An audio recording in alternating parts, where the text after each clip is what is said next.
Fall holly is the time where many things of the garden goes away or gets done, but planting is still a project for several different items. Right, and that includes flower bulbs. And so what you want to do is you want to make sure, you want to figure out where you want to put these bulbs. But one thing you want to do, and if you've never planted bulbs before, maybe you planted and you weren't sure if what you did was right, or you didn't like what you did, or maybe it just didn't work. We got some tips here for you. So you want to make sure you choose a spot that has at least 6 hours of sunlight. And we're not talking about right now, we're talking about during like the peak of summer. Because a lot of these bulbs are okay for partial shade, but you just want to make sure that you are ensuring that they have at least 6 hours of sunlight per day. So for things like daffodils or the early blooming ones, I think even like crocus, because that's an early blooming one, you don't necessarily have to worry about that because those will come out, or what's the word I'm looking for? Pop, bloom, blossom, whatever, before the trees have the leaves. So they're like, a lot of times, first signs of spring, you see the daffodils or you see the crocuses. So you don't have to worry about that. But anything else, you just want to make sure that you are giving at least 6 hours of sunlight.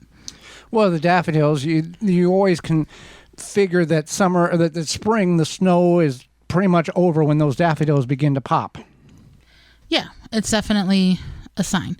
So you also want soil that is rich with organic matter or compost. Remember, you are planting something that no matter what you're planting, they need something to eat. Feed off of, yeah. So something that's rich in organic matter, compost, etc. And then you also want to make sure they're well-drained soil because they are bulbs and they're going to sit in that soil for a while. So if the soil is too wet, if it's maybe too clayey, something like that, overwatering. They will rot. Yeah, they will rot. You don't want that because you've likely purchased these bulbs, or maybe somebody gave them to you, and you don't want your bulbs to rot in the soil. So you want to make sure that you have well-draining, fertile soil. And taking care of these, doing the proper maintenance of the soil prep can ensure your bulbs to return many years. Daffodils can last many years in the same location, but if you have really bad soil or not enough light, your limitations of expectations are going to be very short. Right. And that's the thing, is that you do want to keep that in mind. You want to plant them properly. And there's this hillside. I don't know who owns the hillside, not too far from here, but there's a ton of daffodils on there. And I'm always grateful for whoever planted them because they're nice to see in the spring. I kind of take it on the way to one of these grocery stores that I go to. So then you also want to plant the bulb 3 times as deep as the bulb is tall. So if your bulb is like 2 inches tall, you want to plant it so the bottom is 6 inches deep. Okay. Now, you can do this. You can plant bulbs in large containers. The traditional or more recommended and more assured that it's going to go is going to be planting them in the physical ground. By planting them in the native soil, if you have to add a little compost, you add a little compost. But that will guarantee that they will come up correctly and come up every time. And the other thing is based on the type of bulb and when they will germinate, when they will blossom, you can set up a very unique design where it's kind of like dominoes falling. The front ones bloom and they fade away, and the second ones bloom, fade away, all the way back to the back.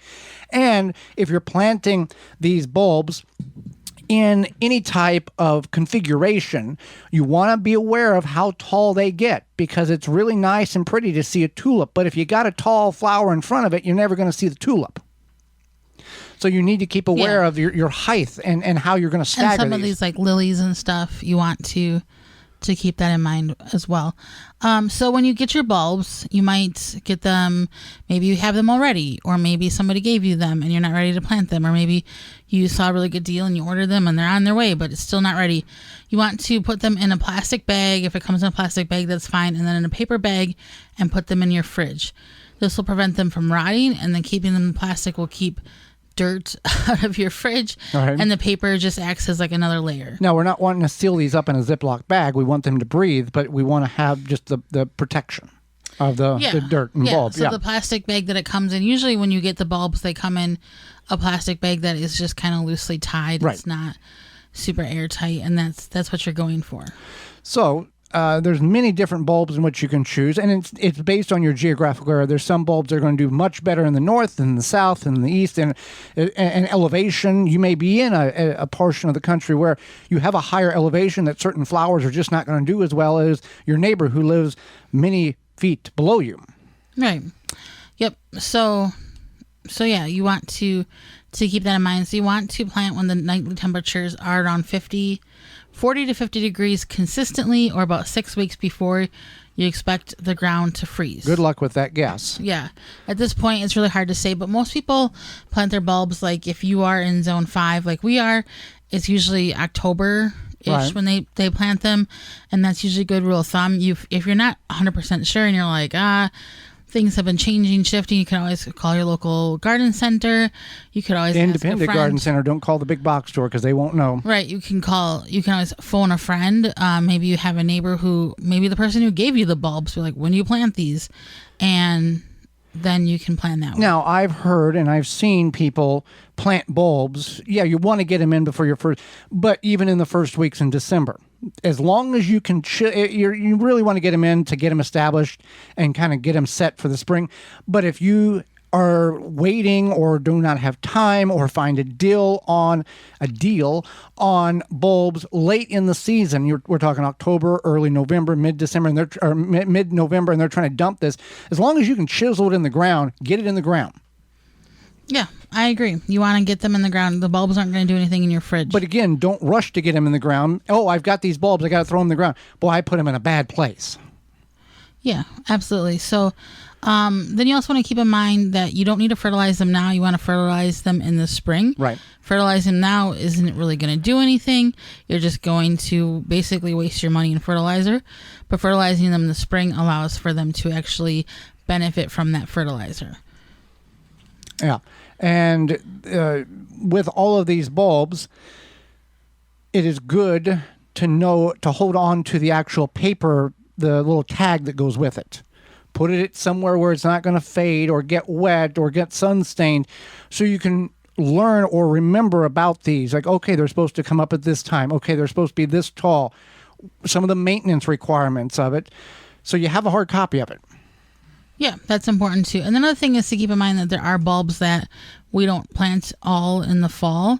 There are things like dahlias and gladiolas; those are planted in the spring. So if you know that a plant is growing in the spring, that's what it means you plant it in the fall. If you know that the plant is growing in the summer, then you plant it in the spring. So you kind of have to think like you can do that planting too. Maybe you plant bulbs that are going to come up in spring and then come up in the summer, and then you have a good use of that particular bed, and you get kind of the color, the beauty throughout the summer. But you want to keep in mind that just because you have the bulbs doesn't mean that planting them at whatever time you think it should be. You want to be wise about it. Most are short-lived bulbs. Most properties that are planted with flower take about 3 to 5 years. That's about the lifespan of some of these bulbs. So you want to kind of rotate them, kind of know when you plant them, and kind of know the life expectancy is about that 3 to 5 year span. They're not going to last forever. They're not asparagus or a tree.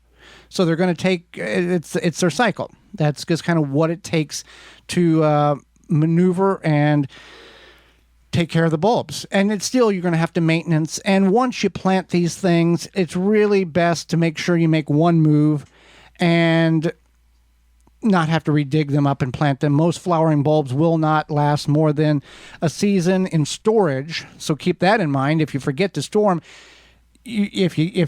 I know when we get these questions a lot in the spring, I forgot I bought bulbs. They're in a bucket in the garage. They don't look good. What should I do with them? Put them in the ground, first of all.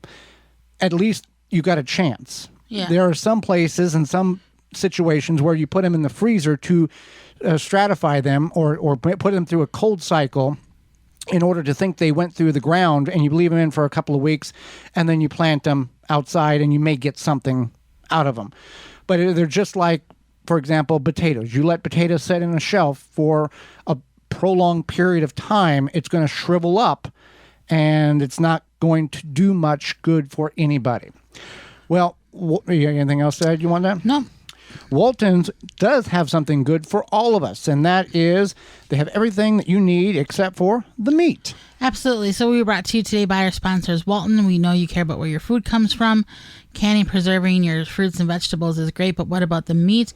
We are coming upon hunting season here, and Walton has everything you need to make, whether it be sausage, jerky, any other meat product your way. They have the equipment, seasoning, and they use Excalibur seasoning, which is what the professionals use. And then they also have meatgistics.com to help educate you on the hows and whys of meat processing, as well as a community of almost 15,000 users who will help you give their opinion. Do it right. Yeah, how to do it right and how to do it well so you can enjoy your meat harvest.